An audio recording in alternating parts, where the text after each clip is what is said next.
Kita berdoa. Kasih karunia bagi kamu sekalian dan damai sejahtera dari Bapa di surga dan dari anaknya Yesus Kristus Tuhan kita. Amin. Firman Tuhan yang menyapa kita di pagi hari ini dari kitab Wahyu pasal 22 ayat 17. Demikian firman Tuhan. Roh dan pengantin perempuan itu berkata, "Marilah." Dan barang siapa yang mendengarnya, hendaklah ia berkata, "Marilah." Dan barang siapa yang haus, hendaklah ia datang. Dan barang siapa yang mau, hendaklah ia mengambil air kehidupan dengan cuma-cuma. Bapak Ibu saudara-saudara kekasih pemirsa Saroha, dalam sebuah pesta pasti sering kita mendengar adanya untuk dipanggil atau panggilan dalam kelompok-kelompok marga. Terlebih misalnya kita sebagai orang Batak, tamu undangan akan dipanggil sesuai dengan tempat duduknya masing-masing. Artinya ada tempat khusus setiap pengelompokan marga itu. Pada nas ini dikatakan roh dan pengantin perempuan, yaitu digambarkan roh dan pengantin perempuan itu ibarat sepasang pengantin, suami pengantin laki-laki dan perempuan.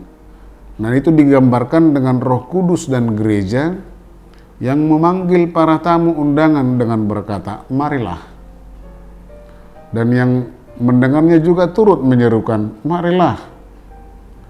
Melalui nas ini jelas undangan itu ditujukan kepada orang-orang percaya agar turut serta pada kedatangan Yesus kedua kalinya.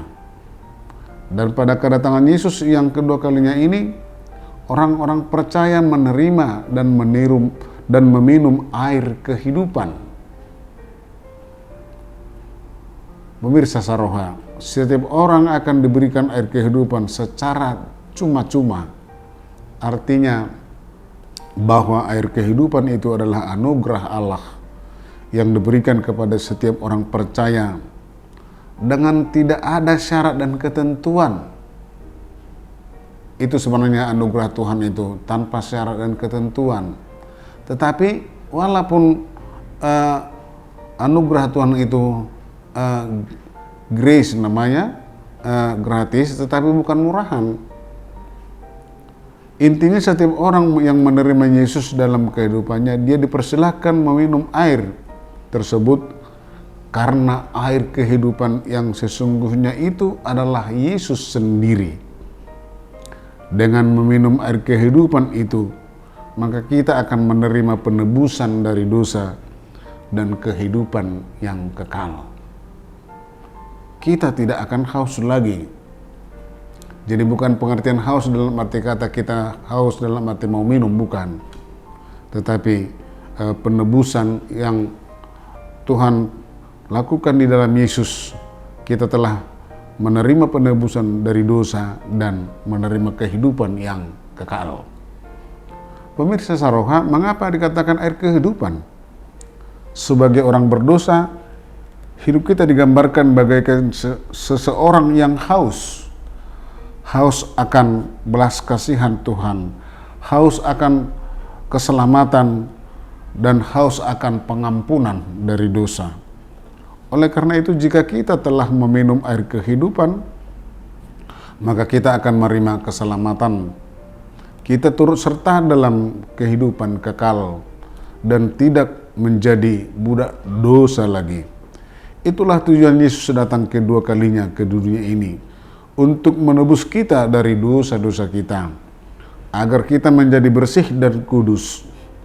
Oleh sebab itu, melalui kedatangan Yesus kedua kalinya, dosa telah dilenyapkan beserta segala keinginan-keinginan daging yang selama ini menghambat persekutuan kita kepada Tuhan. Inti keselamatan yang sudah kita terima dan hidup yang kekal yang dijanjikan Tuhan adalah kepada setiap orang yang teguh beriman, orang percaya, dan yakinlah bahwa Yesus akan datang yang kedua kali untuk kita, untuk orang percaya. Amin. Kita berdoa. Terima kasih Tuhan atas firman-Mu meneguhkan kami di pagi hari ini. Engkaulah air kehidupan bagi kami.